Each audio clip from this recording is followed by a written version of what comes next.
Security guards grabbed her wheelchair while she was still bleeding from delivery.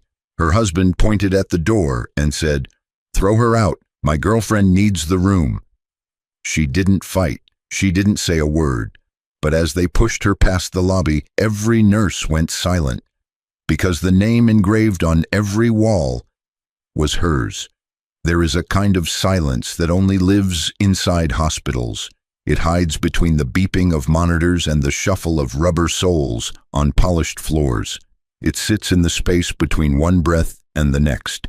And on the 4th floor of Mercy Grace Medical Center, on a Tuesday evening in late October, that silence was about to crack wide open. Lorraine lay in room 414 with her eyes half closed and her body still trembling from what it had just been through. 12 hours earlier, she had been rushed into emergency surgery. The twins came early, 5 weeks early, and the delivery had nearly taken her with them. The doctors had to cut fast and deep. They saved the babies first, then they saved her. And now, lying in that bed with 2 tiny lives sleeping in bassinets beside her, Lorraine could barely lift her arms. Her hospital gown was damp with sweat and something darker. The IV line fed something cold into her wrist. She could feel the stitches pulling every time she breathed, every time she shifted even slightly on the mattress. But she was alive. Her sons were alive. And in that moment, lying in a room that smelled of antiseptic and new life, nothing else in the world mattered. Until Darnell walked in. He didn't come alone. He never did anymore. Darnell pushed through the door like he owned the building, with Monique on his arm and his mother Cynthia 2 steps behind. Monique was 6 months pregnant, belly round and high under a silk blouse, her perfume hitting the room before her voice did. She scanned the space like a woman viewing a rental property, checking the window, the bathroom door, the size of the television mounted on the wall.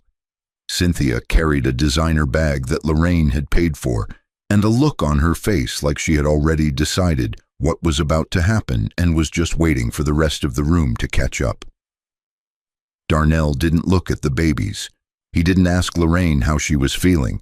He didn't touch her hand or adjust her pillow or do any of the things a husband is supposed to do when his wife has just been cut open to bring his children into the world. He stood at the foot of the bed, pulled out his phone like he was checking the time and said, "You need to move. Monique's not feeling well and she needs a private room." He said it the way someone would tell a stranger to move their car from a parking spot. No emotion, no hesitation, no recognition that the woman in front of him had almost died that morning giving birth to his sons. Lorraine stared at him. Her lips parted, but nothing came out. Her eyes moved to the bassinets where her boys were sleeping, their tiny chests rising and falling in perfect rhythm. She looked at Monique, who was already running her hand along the bed railing like she was testing the thread count. She looked at Cynthia, who crossed her arms and said, "Don't make this dramatic, Lorraine. Just get up. You're fine." Cynthia said it like she was talking to a child who had scraped a knee at recess, not a woman who had been sliced open that morning and stitched back together with surgical thread and prayers. When Lorraine didn't move, Darnell called security. 2 guards arrived within minutes. They were large men with gentle eyes and name badges that caught the fluorescent light, and they clearly did not want to be part of whatever this was. They saw the IV line taped to her wrist. They saw the blood spotting through her gown at the abdomen. They saw the bassinets with 2 newborns inside. One of them, a man named Gerald, who had worked at the hospital for 11 years, asked Darnell quietly if he was sure about this. Darnell didn't hesitate. "She's not important, just move her." And Cynthia added, loud enough for the hallway to hear, "She's always doing this, acting helpless for attention. Just get her out." The guards looked at each other. Gerald's jaw tightened. Then they unlocked the wheels on Lorraine's bed and began rolling her toward the door. One of the bassinets followed.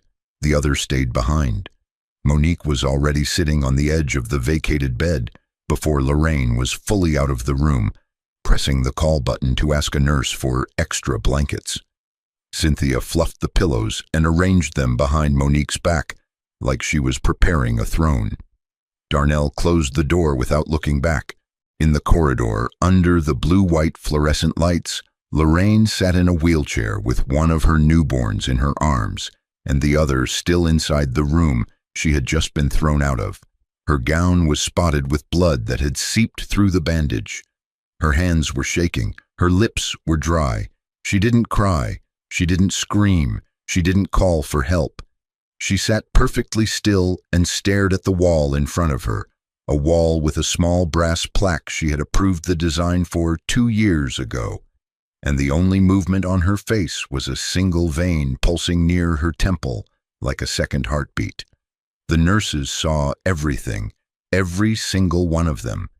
They stood at their stations with clipboards frozen mid-sentence and stethoscopes hanging still around their necks. They watched, not because they didn't care, but because they knew something that Darnell, Monique, and Cynthia did not. Something that made the scene in front of them not just cruel, but catastrophically foolish.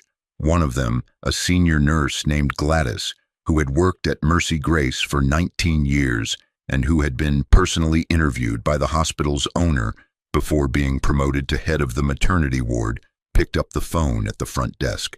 She dialed a number she had memorized but never once used, and when the line connected, she said 5 words in a voice as steady as stone. "You should see the 4th floor." 10 years before that night, Lorraine was a girl with nothing but a name and a grandmother who refused to let the world break her. She grew up in a 2-room apartment in Southeast D.C., the kind of place where the radiator only worked on one side. The ceiling leaked in 3 spots when it rained, and the hallway always smelled like someone else's cooking. Her parents died in a car accident when she was 4 years old. She didn't remember their faces. She remembered their smell, her mother's cocoa butter, her father's aftershave. But the faces had gone blurry a long time ago, like photographs left too long in the sun. What she remembered clearly, every single day of her life, was her grandmother, Ruth. Grandma Ruth was the kind of woman who could silence a room without raising her voice. She stood 5'2", wore the same 3 church dresses on rotation, and had hands that were rough from decades of work, but impossibly gentle when they touched Lorraine's face. She worked as a janitor at Mercy Grace Medical Center for 31 years. She mopped floors, scrubbed toilets, emptied bedpans, and cleaned up after people who never once looked her in the eye. She did it 6 days a week, 50 weeks a year without complaint. And every night, after she came home smelling of bleach and floor wax, she sat Lorraine down at the kitchen table and said the same thing. "Don't you ever let them see you break. You cry at home, you stand tall outside, and you remember, what they see ain't always what you are." Lorraine carried that voice with her through everything. Through the public school where kids made fun of her hand-me-down shoes and her grandmother's packed lunches wrapped in aluminum foil. Through the 2 jobs she worked at 17, cashier in the morning, dishwasher at night, to keep the electricity on. Through the night classes she took at community college while Grandma Ruth's health started to slip, while the coughing got worse and the hospital visits got longer. Through every single door that closed in her face, and every application that came back stamped rejected in red ink that felt like a verdict. Before Ruth died, she gave Lorraine 2 things. The first was a small brass key on a thin chain. It was old, scratched, unremarkable, the kind of thing most people would throw in a junk drawer and forget about. Ruth put it around Lorraine's neck and said, "This opens something you're not ready for yet, but you will be. You'll know when." The second was a sealed envelope, thick and heavy, with Lorraine's name written on it in Ruth's careful handwriting, the letters slightly crooked the way they always were when Ruth wrote without her reading glasses. Ruth told her not to open it, not yet, not until she was ready to become who she was born to be. And then Ruth closed her eyes, squeezed Lorraine's hand one last time, and didn't open them again. Lorraine wore the key every day after that, against her skin, under her clothes, where no one could see it and no one could take it. She didn't open the envelope, not when she finished her associate's degree, not when she transferred to a 4-year university on a scholarship she had applied to 11 times before they said yes, not when she earned her MBA with honors and started working in healthcare administration at a salary that would have made Ruth cry. She kept the envelope in a fireproof box under her bed, and she waited because Ruth had told her to wait, and Lorraine trusted Ruth's voice more than she trusted her own instincts. What Lorraine did, quietly and without anyone watching, was build. She took the small insurance payout from her parents' death, money Ruth had saved and invested carefully over 20 years, money that had grown slowly in index funds and municipal bonds that Ruth had learned about from a library book, and combined it with every dollar she earned. She studied hospital systems the way other people study scripture. She learned how failing medical institutions were acquired, restructured, and revived. She formed a holding company under a name no one would recognize and no journalist would trace, and she began buying shares in a hospital network that was drowning in debt, mismanagement, and the kind of institutional rot that happens when nobody cares enough to fix things. The hospital was Mercy Grace, the same building where Ruth had mopped floors for 3 decades, the same halls where doctors had walked past her without a nod and patients had called her the cleaning lady, like it was her only name. Lorraine didn't just invest. She restructured the board from the inside out. She replaced the management team. She brought in new equipment, new specialists, new systems. She turned one failing hospital into a chain of 7 across 3 states, each one carrying the Mercy Grace name. But she never put her face on any of it. She operated through proxies, through board members who answered to her, but stood in front of cameras for her. She was the architect, but the world never saw her blueprints. She met Darnell at a medical supply conference 3 years after she took full ownership of the network. He was a mid-level sales rep with a sharp suit, an easy laugh, and a smile that made her forget for just a moment that she was carrying the weight of an empire on her shoulders. He didn't know who she was. He saw a quiet, pretty woman standing alone near the coffee station, and he walked over and said, "You look like you'd rather be anywhere else." And she laughed. For the first time in months, she laughed without thinking about quarterly reports or staffing shortages or board meetings. He pursued her with a persistence that felt flattering at first and desperate later, though Lorraine didn't recognize the desperation until it was too late. He called every day. He showed up with flowers that were too cheap and compliments that were too smooth. But something in his energy felt warm, or at least Lorraine wanted it to feel warm. She was tired of being alone, tired of being the woman behind the curtain, powerful but invisible, wealthy but untouched. She wanted someone to see her, not the company, not the hospitals, not the money, just her. So she never told him the full truth. She let him believe she worked in hospital administration, a mid-level job, a modest salary. He never asked deeper questions. She mistook his lack of curiosity for acceptance. But it was never acceptance. It was indifference wearing a charming mask. The first year of the marriage was warm. The second was lukewarm. By the third, it was cold enough to see your breath. Darnell started coming home late without explanations that made sense. Then he started not coming home at all, sending texts at midnight that said "work thing," as if those 2 words were a skeleton key that opened every lock. Lorraine would find receipts for restaurants she had never been to, hotel charges on credit cards she paid the bills for, and text messages he didn't bother to delete because he didn't think she mattered enough to be careful around. He introduced Monique as a colleague at a barbecue one summer afternoon.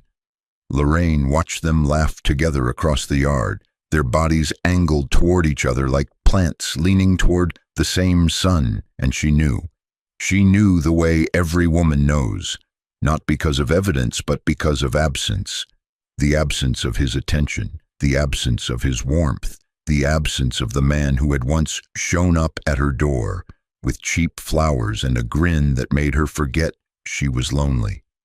When Lorraine got pregnant, she thought it might change things.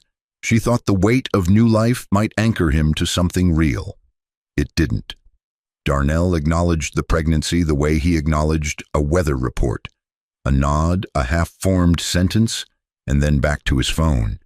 He didn't come to the ultrasound appointments. He didn't read the baby books she left on his nightstand. He didn't ask about names or nursery colors or due dates.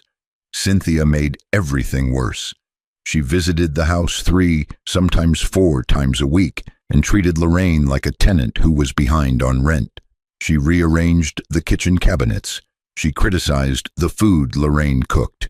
She told Darnell, in front of Lorraine, in Lorraine's own kitchen, that he could have done better.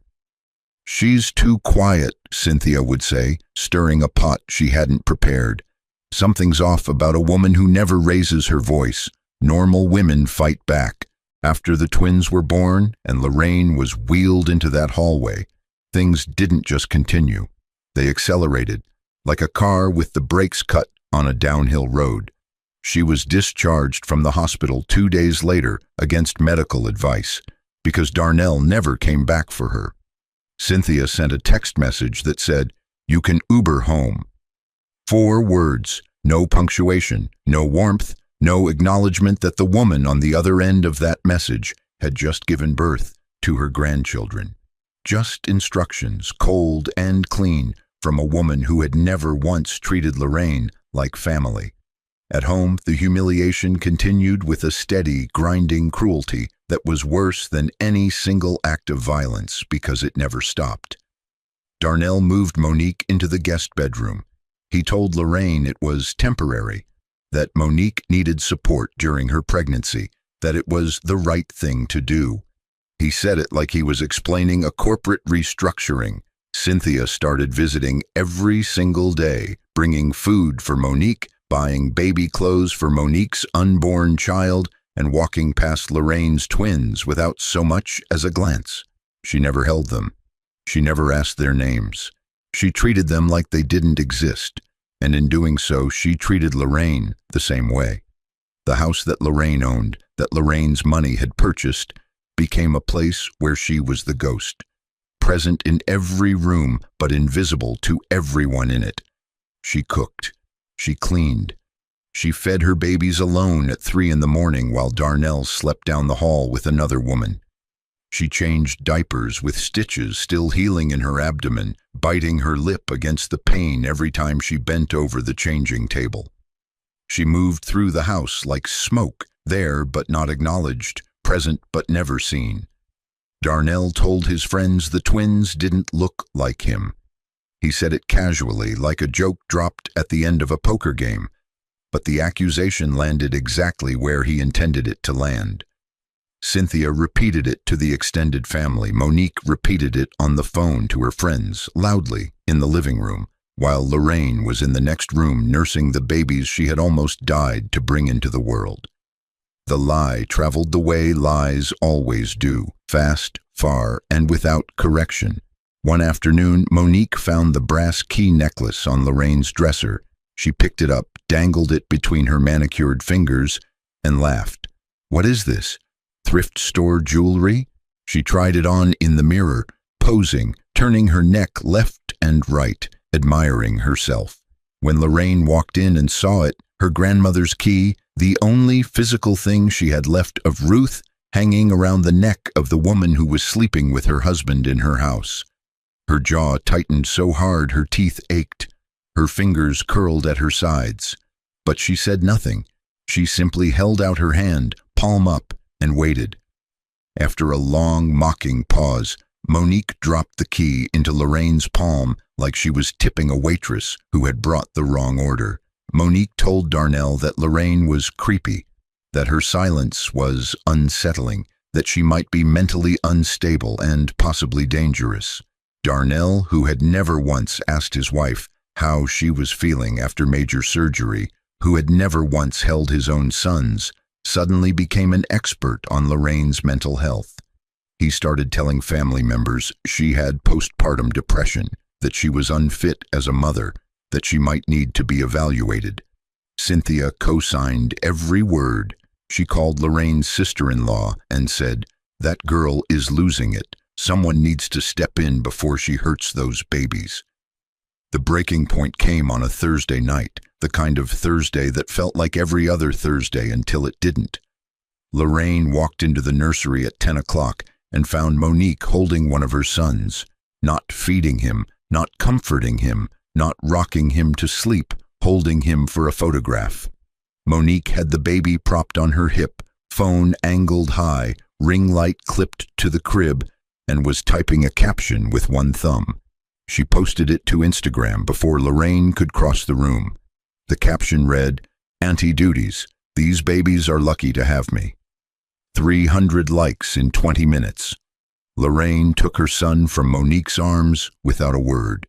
She held him against her chest, feeling his heartbeat against her own, and walked to the bathroom. She locked the door. She sat on the edge of the bathtub and stared at herself in the mirror for a long time. This woman who had built hospitals from nothing, who had turned her grandmother's legacy into an empire, who had the power to change lives with a single phone call, and who was sitting on a cold bathroom floor at 10:30 at night because a woman she had never invited into her home was taking selfies with her child and posting them for strangers to applaud. She reached under the sink where she had hidden the envelope. She had carried it with her from every apartment, every dorm room, every office she had ever occupied. Her fingers trembled as she tore it open. Inside was a single piece of paper written in Grandma Ruth's handwriting. "Baby girl, you own more than they'll ever know, but owning things means nothing if you let people own you." Lorraine read it 3 times. She read it until the words stopped being words and became something closer to a pulse, a heartbeat, a command from a woman who had scrubbed floors so that her granddaughter would never have to kneel for anyone. Then she folded the note, placed it back in the envelope, and stood up. She wiped her face with the back of her hand. She clasped the brass key around her neck. She looked at herself in the mirror one more time, not at the tired woman with the dark circles and the healing scar, but at the woman underneath, the owner, the builder, the granddaughter of Ruth. And she picked up her phone and made one call. When the line connected, she spoke 4 words in a voice that was quiet but carried the weight of a closing door. "Schedule the board meeting." 3 weeks later, the grand atrium of Mercy Grace Medical Center was transformed into something that looked like it belonged in a different century. Crystal chandeliers hung from the vaulted ceiling, casting warm amber light across every surface. Round tables draped in white linen filled the floor. Fresh flowers, white orchids, and deep burgundy roses sat in glass vases at every table. A stage had been built at the far end of the atrium with a polished wooden podium and a large portrait covered by a velvet drape the color of midnight. The event was the hospital's 50th anniversary gala, a celebration of half a century of service and the long-awaited unveiling of a brand-new children's wing funded by an anonymous donor whose identity had been the subject of speculation for over a year. The guest list read like a who's who of the city: surgeons in tuxedos, politicians with campaign smiles, philanthropists whose names were carved into park benches and library wings, media crews with cameras and microphones, board members in tailored suits whispering about stock prices over shrimp cocktails. And somewhere near the back of the room, standing by the bar with a glass of champagne he hadn't paid for and would never be able to afford, was Darnell. Monique was on his arm, belly out and proud, wearing a dress that Lorraine's credit card had purchased. Cynthia sat at a nearby table, leaning toward a group of women she had never met, bragging about how her son had upgraded and how the new woman in his life had real class. Darnell had gotten into the gala because Monique had flirted her way onto the guest list through a hospital administrator who didn't know any better and didn't ask enough questions. Darnell walked through the room like he belonged there, shaking hands with strangers, laughing too loud at jokes he didn't understand, performing the role of a man who had earned his place at the table. He hadn't earned anything. He was wearing a rented suit and standing in a building his wife had purchased with money he never knew existed, drinking champagne bought with a budget she had approved. At exactly 8 o'clock, the lights dimmed. A hush moved through the room like a wave. The MC, a tall man with a deep voice, silver cufflinks, and the kind of posture that came from decades of commanding attention, stepped to the podium and welcomed the crowd. He spoke about the hospital's history, its founding, its struggles, its near closure 15 years ago, and its miraculous resurrection under new ownership. He spoke about the anonymous donor who had single-handedly funded the new children's wing and who tonight, for the first time in the hospital's history, would be revealed to the public. He paused. He let the silence build. He smiled. And then he said, "Ladies and gentlemen, it is my profound honor to introduce the founder and sole owner of the Mercy Grace Hospital Network." The velvet drape fell from the portrait, and there, in a gilded frame the size of a dining table, was a photograph of Lorraine, not the Lorraine who cooked and cleaned and sat in hospital hallways in a blood-stained gown, not the Lorraine who was told to Uber home after delivering twins. The real Lorraine, the one who had been hidden behind holding companies and proxy board members, and a voice so quiet that people mistook it for weakness, when it was really the sound of a woman who didn't need to be loud to be powerful. The room erupted. Every doctor, every donor, every politician rose to their feet. The applause hit the vaulted ceiling and echoed back like thunder. And then the doors at the back of the atrium opened, and Lorraine walked in. She wore a black gown that moved like water around her ankles. Her hair was pulled back, clean and elegant. The brass key necklace, the same one Monique had called thrift store jewelry, caught the chandelier light and threw tiny golden sparks across her collarbone. She was flanked by 2 attorneys in dark suits and the hospital's chief medical officer, Dr. Warren Price, a man who had reported directly to Lorraine for 5 years and who, until this exact moment, had never been permitted to say her name in public. Darnell saw her first. His champagne glass stopped halfway to his mouth. His lips parted, but no sound came out. His eyes went to the portrait, then to Lorraine, then back to the portrait, and his entire body went rigid as his brain tried to solve an equation that had no comfortable answer. Monique grabbed his arm and whispered something urgent, but he didn't hear it. He couldn't hear anything over the sound of his own life rearranging itself in real time. Cynthia's face cycled through 4 expressions in 2 seconds. Confusion, recognition, denial, and then something raw and animal that looked a lot like fear. Lorraine walked to the podium. She did not rush. She did not hesitate. She did not smile. She placed her hands on the edges of the podium and looked out at the room with the calm, steady gaze of a woman who had practiced patience the way other people practiced breathing. She spoke about Grandma Ruth, about a woman who cleaned these same floors for 31 years and never once complained, about the brass key and the sealed envelope and the promise she had made to herself, sitting in a 2-room apartment in Southeast D.C., that one day the name on these walls would mean something different, that one day the woman who mopped the floors and the woman who owned them would be part of the same story, the same blood, the same name. The room was silent, not polite silence, not the silence of people waiting for the next slide in a presentation. Sacred silence, the kind that holds its breath because it knows what's coming next will change the air in the room. Then Lorraine paused.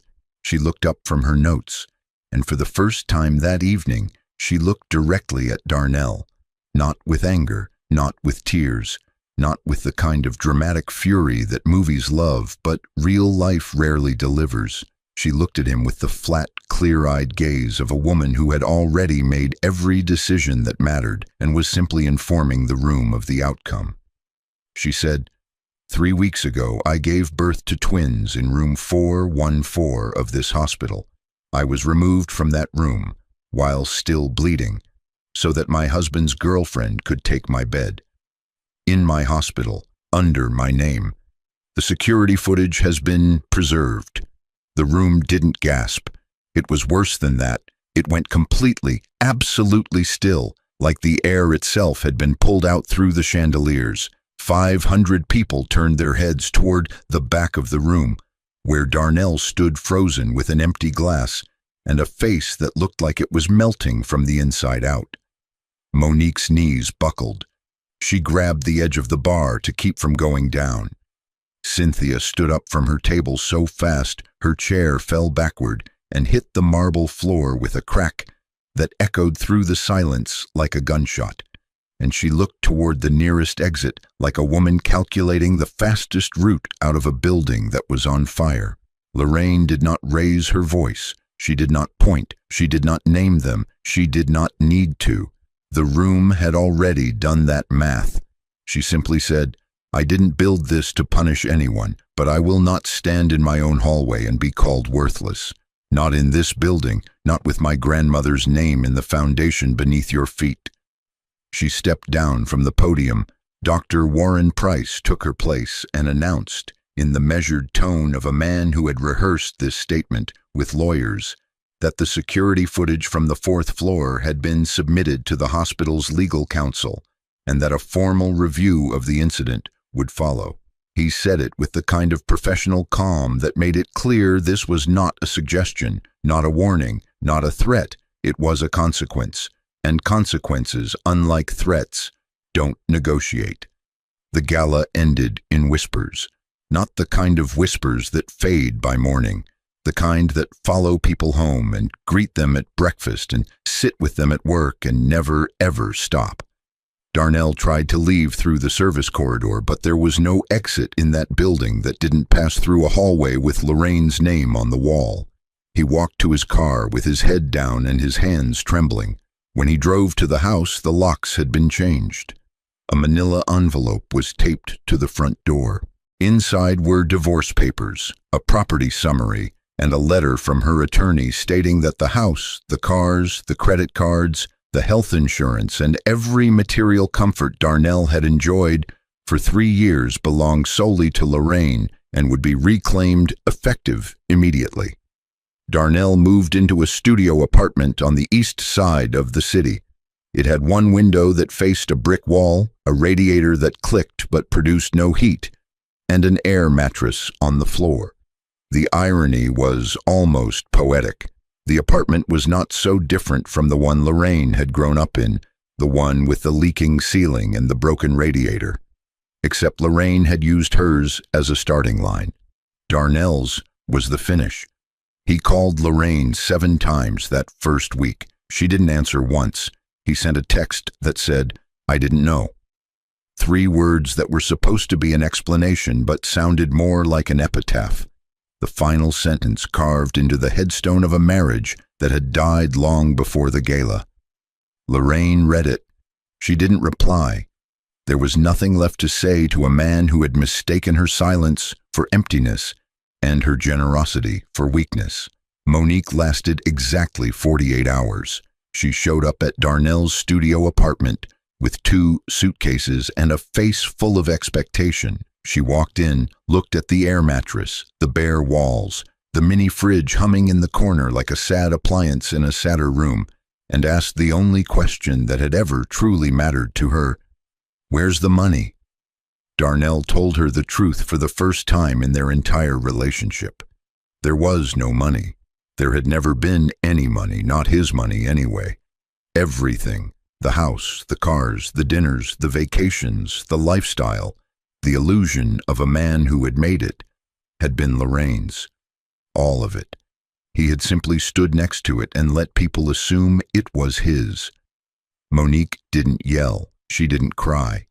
She picked up her suitcases, walked to the door, and said over her shoulder, "I didn't sign up for this." She was gone before Darnell could finish his sentence. He never heard from her again. The woman he had traded his wife and children for had been in love with a version of him that had never existed, a man with money, power, and status. The real Darnell was a mid-level sales rep, sitting on an air mattress in a studio apartment, with divorce papers on the kitchen counter and the sound of a radiator that didn't work. That man wasn't worth a phone call, let alone a future. Cynthia called Darnell the next morning, and for the first time in his life, she wasn't calling to give orders. She was calling to beg, not about the divorce, not about the public shame that had already made its way through every group chat and church prayer circle in their family, about the insurance. She had been dropped from Lorraine's health plan, which had been covering her diabetes medication, her blood pressure prescriptions, and her quarterly cardiology visits. Without it, she couldn't afford a single refill. She called Lorraine directly. The phone rang 4 times. Lorraine picked up but didn't speak. She waited. Cynthia filled the silence with every word she thought might work. Family, Christian, forgiveness. The babies need their grandmother. Lorraine listened. She let the silence stretch until it became a living thing, until Cynthia's voice cracked under the weight of it. Then Lorraine said quietly and without any heat, "You told the guards I wasn't important. You watched them wheel me out of that room while I was bleeding, and you fluffed the pillows for the woman who took my bed. You told the family my babies weren't his. You told people I was losing my mind. And now you're calling me, asking me to take care of you." A pause. "You'll have to find someone important to help you now." And she hung up. It wasn't cruelty, it was mathematics. The cold, clean math of consequences. Every action Cynthia had taken was a withdrawal from an account she believed was bottomless. She had never considered that the account might close, that the woman she had dismissed as weak and quiet and unimportant might simply stop being generous. There was no revenge in Lorraine's voice, just finality. And finality is always worse than anger, because anger leaves a door open for negotiation. Finality bricks the door shut. Darnell's last moment in this story came on a Thursday night, 3 weeks after the gala. He was driving home from a bar where he had sat alone for 2 hours. He passed Mercy Grace on the avenue. The building was lit up against the night sky, and Lorraine's name was illuminated across the front facade in letters 3 feet tall. He pulled over. He turned off the engine. And he sat there for a very long time, staring at those letters, at the name of the woman he had married and never known. He didn't cry because he lost her. He cried because he never had her. He had lived inside her life like a guest who never learned the host's name. And now the door was locked and the lights were off, and no amount of knocking would ever open it again. 6 months later, the new children's wing at Mercy Grace Medical Center opened its doors to the public. It was the most advanced pediatric facility in the region. 60 beds, a neonatal intensive care unit, a therapy center, a playroom with murals of animals and constellations painted by local artists, and a staff of specialists recruited from the best programs in the country. Above the entrance, in polished bronze letters that caught the morning sun like a promise, was the name, the Ruth Foundation Wing. Lorraine stood at the ribbon-cutting ceremony with her twins in a double stroller and the brass key around her neck. She didn't give a speech this time. She didn't need to. She just cut the ribbon, smiled for the cameras, and walked inside with her babies to show them the building that their great-grandmother's sacrifice had made possible. The building that started with a mop and a paycheck and a woman who never complained. Later that afternoon, when the crowds had gone and the hallways were quiet, Lorraine took the elevator to the basement. There, behind a glass case that was now part of the hospital's heritage exhibit, was Grandma Ruth's old janitor locker. Locker number 7. It still had the same scratched green paint, the same small dent on the left side where Ruth used to kick it shut with her heel after a 12-hour shift. The exhibit plaque beside it read, Ruth Delacroix, custodial staff, 1971 to 2002, the woman who cleaned these floors so her granddaughter could own them. Lorraine took the brass key from around her neck. She held it in her palm for a moment, feeling its weight, its warmth, its history. Then she opened the locker one final time. Inside, it was empty except for a faint smell of bleach and floor wax that had been sealed in for over 20 years, the ghost of a woman's work, preserved in metal and air. Lorraine placed the envelope back inside the locker. Ruth's handwritten note, the one that said, "Baby girl, you own more than they'll ever know." She closed the door, she turned the key, and she hung it on a small brass hook inside the glass case, where it would stay forever. Full circle, from the woman who mopped the floors to the woman who owned them, from the brass key to the bronze letters, from a sealed envelope to an open door. Lorraine walked out of the basement and into the late afternoon sunlight. Her twins were awake now, gurgling in their stroller, reaching for the light the way babies do, like the whole world is something they're trying to hold in their small, perfect hands.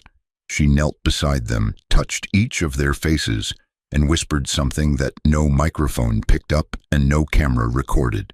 It was between her and them, between a mother and her sons, between a woman who had been thrown out of a room in her own building and 2 little boys who would never, ever have to question whether they belonged. She didn't win because she was rich. She won because she was patient, because she understood something that Darnell and Monique and Cynthia never could, that silence isn't weakness. Silence is aim. It is the long, slow breath before the arrow flies. And when the right moment came, Lorraine didn't need to shout.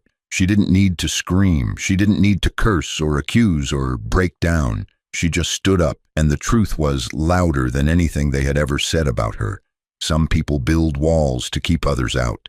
Lorraine built hospitals. She built wings named after women who scrubbed floors. She built futures for children she would never meet. And she did it all while wearing a brass key around her neck that most people thought was costume jewelry from a second-hand store. But that key opened more than a locker. It opened a legacy, and legacies, unlike marriages, unlike betrayals, unlike the cruelty of small people in borrowed suits and stolen beds, legacies don't end. They echo, they grow, they outlast every lie ever told about the woman who built them. And if you take nothing else from this story, take this. The quietest person in the room is not always the weakest. Sometimes they are simply waiting. And when they finally move, the ground shakes beneath the feet of everyone who underestimated them. If this story made you feel something, if it reminded you of someone who was underestimated, someone who stayed quiet when the world expected them to scream, then hit that subscribe button. Share this with the person who needs to hear it tonight. And leave a comment. What would you have done in Lorraine's place? Because this story isn't over. It lives in every woman who ever stood up without raising her voice.